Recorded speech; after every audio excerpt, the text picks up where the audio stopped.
So what is up guys, welcome back to Madrid 360, and first of all my deepest apologies for not being able to upload the videos on a consistent basis, but trust me, the problem is more of technical basis rather than personal. Sometimes just my machine decides to dump me and I end up in the middle of nowhere. So here I am just trying to hold up at the moment. The machine is doing just fine at the moment. I have tried to sort out some issues. It's not the most powerful machine. That is the main reason that I am not being able to upload the videos on a consistent basis. But without any further ado, let's start with our topic of today, that is Real Madrid versus Real Betis review, which ended up 1-0. I know we did get our 3 points, but trust me, the match wasn't a good show compared to the recent matches that we have seen, that Real playing the most fluid football ever in the recent seasons. But there are some aspects that I need to cover, and first of all, let's talk about Real Betis. This is the formation that they use, and a 4-2-3-1 formation is the most easiest sort of formation that I've ever seen to break down, because you just have two midfielders covering your whole defensive line, as well as helping you in the attack. So in this particular formation, I feel that this is a more sort of easy to break down formation, and also combining with the fact that Real Betis like to play the most attractive sort of football, or tiki-taka football, I would like to say. So I believe that we should have scored even more, but yes, I do have reasons that why we weren't able to score that many goals, or why we weren't able to create that many amount of chances in the first place. So starting from the attacking line, we had Vinicius, Benzema and Gareth Bale starting, and let's not take anything from Vinicius Jr., that the work that he has shown with his physique and mostly with his finishing touches. So it's not bad to say that Vinicius deserved a start, but in my opinion, I believe Hazard should be our perfect starter. Now I have reasons to stick with my statement. Hazard is a sort of a player that likes to move around with the ball. At times you'll see him helping the midfield, or at times you'll see him taking Benzema's position when Benzema drops down. And that also allows Gareth Bale to move more freely, because he's not the sort of player that likes to run around on the right flank itself, because let's be honest, he's a bit on the aging side, so he doesn't have that amount of pace that he once used to. So he has to come in the middle, or take Benzema's positions to show that what he still got, that is power and precision. But the right flank doesn't really suit him for much of the time that he plays, and that is what the problem is pretty much all about, that why we weren't able to create the chances in the first place, because Vinicius is not the sort of a player that likes to move around with the ball or takes Benzema's place. I mean, there were a couple of occasions when Benzema was helping back in defense, and there was just no player helping Benzema taking his position. So Vinicius is not that sort of player that will do all this thing. He's more sort of a direct, prolific winger sort of a player who likes to, help in the defense, but also help in the attack by staying on the left flank from where he starts and just cut in at times to try to score some goals, or give assist and all. But if there were Hazard over there, Hazard would love to move around with the ball. So it would also allow Gareth Bale to move around much freely, and that will create more chances, because the defenders do not really know that which player to mark and which player to not. And this is the exact reason why we were able to create more chances, and we were able to score more goals in our first few matches. So this is the thing, because when Vinicius starts, Gareth Bale can't move from his position, because if he even tries to, there will be only one player in Carvajal or whoever plays at the right back position to cover his position, and that will leave plenty of space for the opponents to counter in. I hope you are understanding this point, because it's really comparative topic right now, that who should start, whether Vinicius or Hazard. But I believe that Hazard should be the one starting, because what we need in the first half is the fluidity in the attack. We do not have to focus much on the defense, because obviously it's just the start of the match, and by the time the match goes on, like in the second half or in the last 30 or 40 minutes, we can bring Vinicius, who will give you a pretty good amount of tracking back runs to help in the defense. And also, when we get a chance to quick counter attack, he will be the one who will start this sort of counter attack with his speed and all. So that is why I feel that Hazard should be the one starting with Benzema and Gareth Bale, so that there is a lot of fluidity in the attack, there's a lot of movement in the attack, and which will result with Real creating more chances and thereby scoring a lot of goals. So it's a bit confusing thing, I know, but I hope you understand what I'm trying to say, that I want more of movement rather than direct gameplay and players acquiring strict positions in the first half.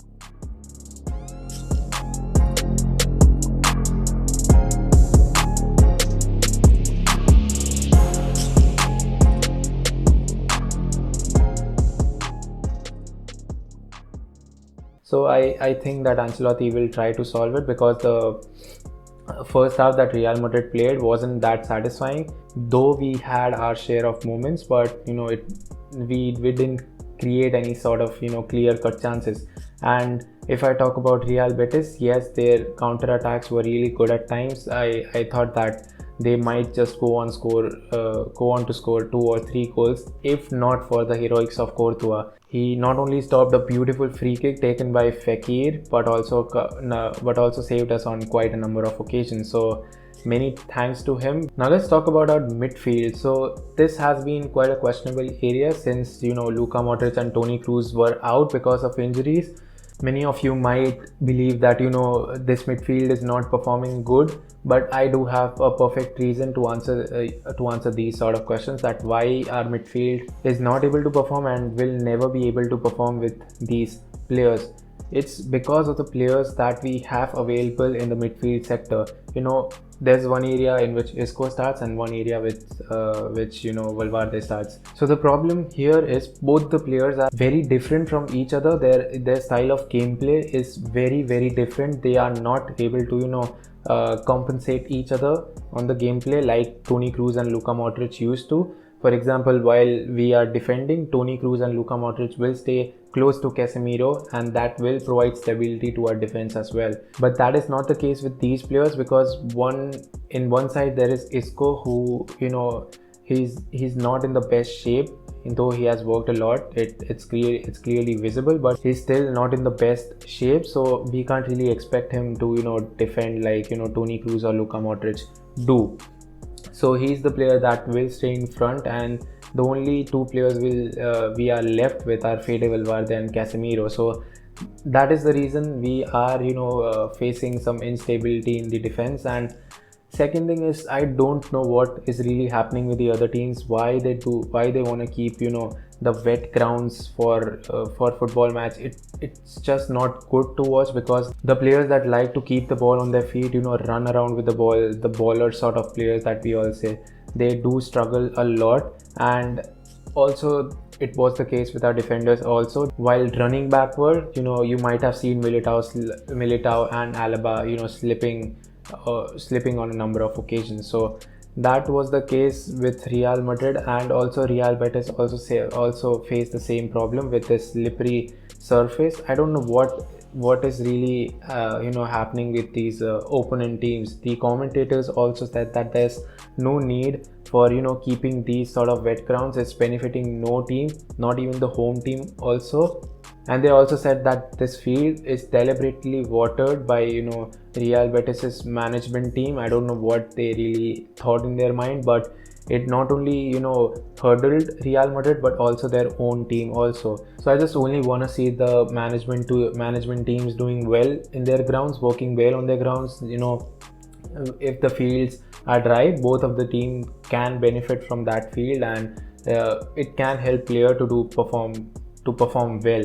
So if you feel that this problem is due to our defense. It's not because Toni Kroos and Luka Modric before they used to compensate each other. They used to stay close to Casemiro, so that also provided a lot of stability in our defense. And for now, we do not have them. We do not have the facilities available of Luka Modric and Toni Kroos. So some sort of instability will definitely be there, because one player wouldn't be able to defend that well from the midfield area.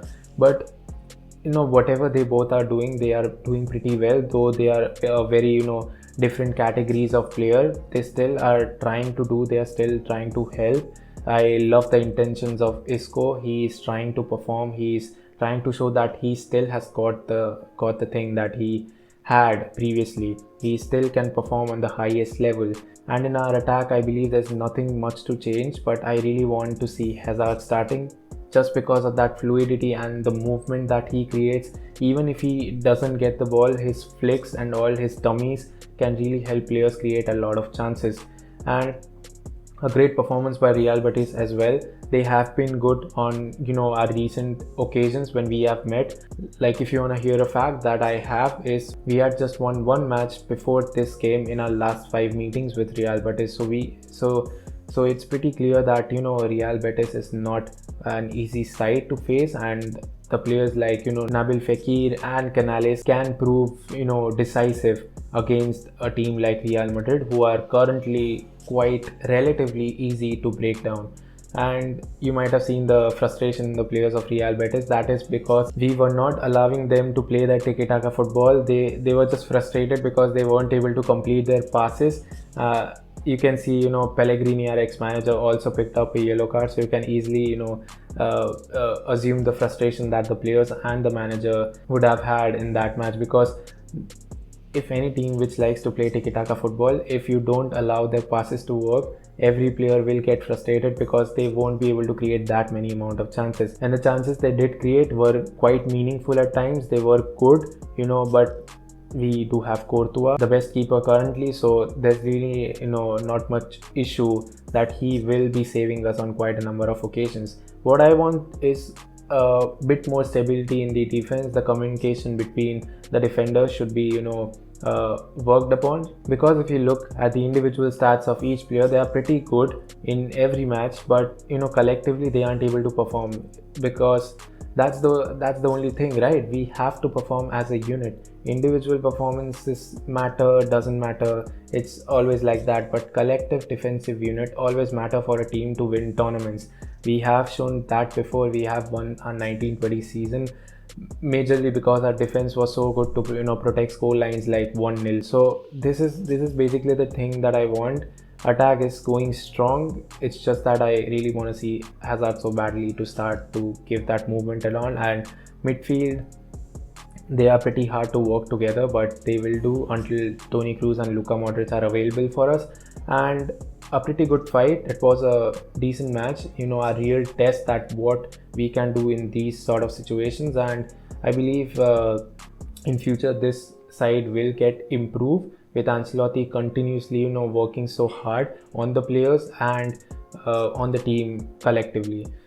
So that will be it for the video, and I'm again so sorry for not being able to upload videos on the regular basis, but I'm trying my best to keep up with all the matches and all the current news moving around in Real Madrid. Also, the Mbappe saga is about to get over. We do not know what will happen. The tic-tac is still on. So I'm eagerly waiting for that, and I'll try to be in touch and try to provide information whenever it's necessary. So until then, I hope you got worth for your time. See you in the next one. Thank you.